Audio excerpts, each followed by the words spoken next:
Doctor राहत इंदौरी का इंतकाल कोई छोटा मोटा हादसा नहीं, अदबी दुनिया का एक बड़ा सानहा है। राहत साहब एक शख्स नहीं, एक अंजुमन थी और मुशायरों का बेताज बादशाह। राहत साहब ने अपने पढ़ने के लहजे से, एक अपनी परफॉर्मेंस से एक नई आर्ट क्रिएट की और आपने महसूस किया होगा कि पूरी दुनिया में उन जैसे लहजे से पढ़ने वाला आदमी कोई दूसरा नहीं था। वही घन गरज, ऐसा लगता था कि जैसे जमीन से बुलंदी की तरफ, आसमान की तरफ आवाज जा रही हो। राहत साहब मुशायरों की दुनिया के, कवि सम्मेलन की दुनिया के बेताज बादशाह रहे हैं। राहत साहब की शायरी हर उम्र के आदमी को महसूस करती थी और कमाल ये था राहत साहब का कि मैं अक्सर कहता था कि राहत साहब किसी खास लहजे, किसी खास मौजू या किसी खास उन्वान के शायर नहीं थे। वो एक ही आदमी मुख्तलिफ किस्म की शायरी करता था। बल्कि मुझे ऐसा लगता था कि राहत साहब की शायरी जो है वो अदब का गुलदस्ता थी। वो एक गमले में जैसे मुख्तलिफ पौधे उगा लिए जाते हैं फूल के और उनकी अलग अलग खुशबुएं होती हैं। राहत साहब का हर शेर ऐसा ही लगता था कि ये गुलाब है, ये चमेली है, अलग अलग खुशबुएं महकती थी। हमारा तो बड़ा साथ रहा और मैं इस बात को भी कहना चाहूंगा कि राहत साहब अपने छोटों के साथ शफकत से पेश आते थे और प्रमोट करने का बड़ा जज्बा था। मैं उसकी एक मिसाल हूं। 1982 में राहत साहब ने मुझे देवबंद में पहली बार सुना तो राहत साहब ने मेरी बड़ी हौसला अफजाई की और मुझे कहा कि भाई तेरे अंदर तो 6 महीने में, 4 महीने में ऑल इंडिया शायर बनने की तमाम सलाहियतें मौजूद है। एक जुमले ने मेरे अंदर एक ऐसा जोश, एक ऐसा वलवला, एक ऐसी एक ख्वाहिश बेदार कर दी कि मुझे शौक हुआ कि मैं भी मुशायरों में जाऊं। राहत साहब ने मुझे बहुत प्रमोट किया और बहुत आगे बढ़ाया। खुदा उनकी मग़फ़िरत फरमाए, दर्जात बुलंद करे। कम लोग ऐसे होते हैं कि जिनकी इतनी मकबूलियत होती है, मकबूलियत बेइंतहा मकबूलियत, हिंदुओं में, मुसलमानों में, हिंदुस्तान में, पाकिस्तान में, अमेरिका में, कनाडा में, जहां जहां भी उर्दू बोली और पढ़ी और लिखी जाती है वहां सब लोग राहत साहब का इंतजार करते थे। लोग मुशायरे का इंतजार करें और मुशायरे में राहत साहब का इंतजार करें, ये मैंने अक्सर देखा है। राहत साहब के साथ बेइंतहा सफर करने का इत्तफाक हुआ, बेइंतहा उनकी शफकत महसूस की। अल्लाह ताला ने उनको जो लहजा दिया था वो तीखे लहजे के तो शायर थे, लेकिन वो तीखे लहजे के साथ ईमानदारी जरूर बरतते थे। उनके लहजे की जो कड़वाहट है उसका जायका हर आदमी महसूस नहीं कर सकता। वो नाइंसाफी के खिलाफ अलम बगावत लेकर के खड़े हो जाते थे तो एहतजाज के शायर बन जाते थे। जब वो गजल के मीर के लहजों को इख्तियार करते थे तो वो रोमांस के शायर बन जाते थे।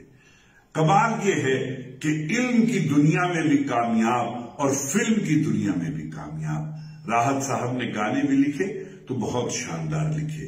वो इल्मी दुनिया में और फिल्मी दुनिया में दोनों जगह यकसा तौर पर कामयाब रहे।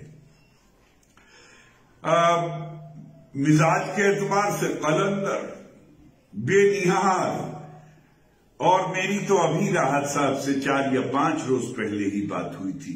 मैंने उनका मिजाज पूछने के लिए टेलीफोन किया तो उन्होंने कहा कि भाई नवाज भाई मैं तो घर पर हूं, मैं तो बिल्कुल घर से बाहर नहीं निकल रहा हूं। तो मैंने कहा नहीं राहत भाई एहतियात रखिएगा, बहुत अच्छी बात है, लेकिन ये क्या खबर थी कि 4-5 दिन पहले उनसे बात हुई और 4 और 5 रोज के बाद ये घन गरज वाली आवाज हमेशा के लिए खामोश हो जाएगी। लेकिन राहत साहब गए हैं, राहत साहब का लहजा जिंदा है, राहत साहब का उसलूब जिंदा है, राहत साहब की शायरी जिंदा है। कम लोगों को ये खुशनसीबी हासिल होती है कि उनके यहां कोटेबिलिटी हो, उनको रेफरेंस के तौर पे इस्तेमाल किया जाए।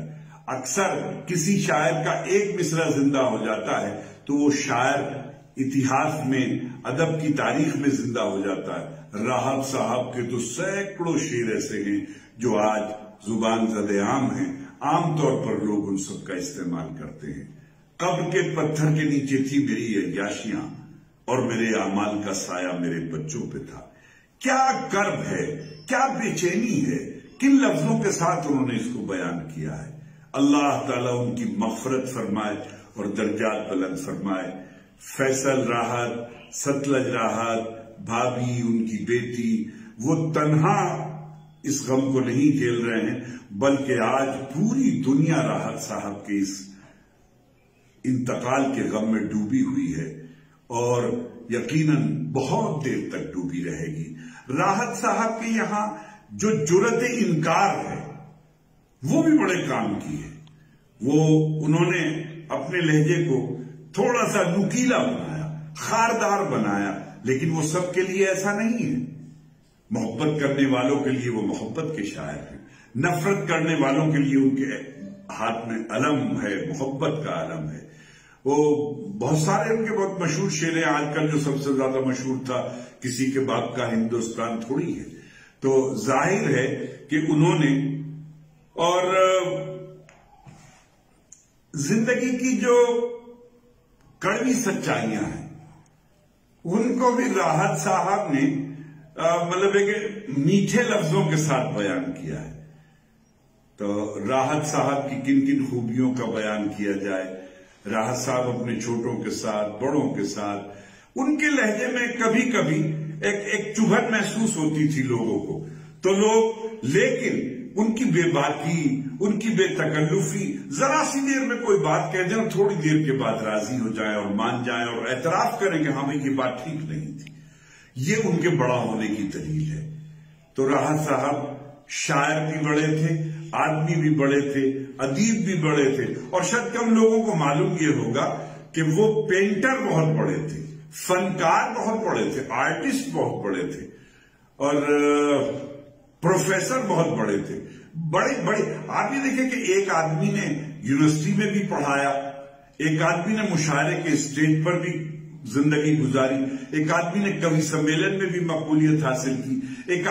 कमाल ये है कि राहत साहब की शायरी को अगर कागज पे तोला जाए तो भी सच्ची और खरी साबित होती है, मुशायरे के स्टेज पे परखा जाए तो भी 24 कैरेट की महसूस होती है। राहत साहब इल्मी दुनिया में गुफ्तगू करें और बात करें और पोएट्री करें तो उसको मतलब पजीराई मिलती है।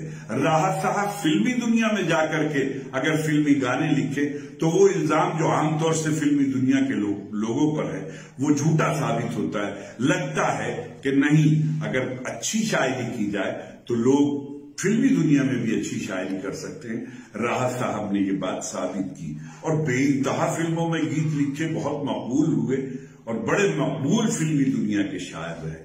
बहरहाल जाती तौर पर भी मुझे दुख है और पूरी दुनिया गमगीन है। अल्लाह उनकी मग़फ़िरत फरमाए, दर्जात बुलंद करके करे और उनके अहल-ओ-अयाल को सब्र जमील अता फरमाए। ये उर्दू अदब का भी नुकसान है, हिंदी अदब का भी नुकसान है, बल्कि यूं समझिए कि गजल का नुकसान है, शायरी का नुकसान है, कविता का नुकसान है। एक बहुत बड़ा नुकसान है, एक बहुत बड़ा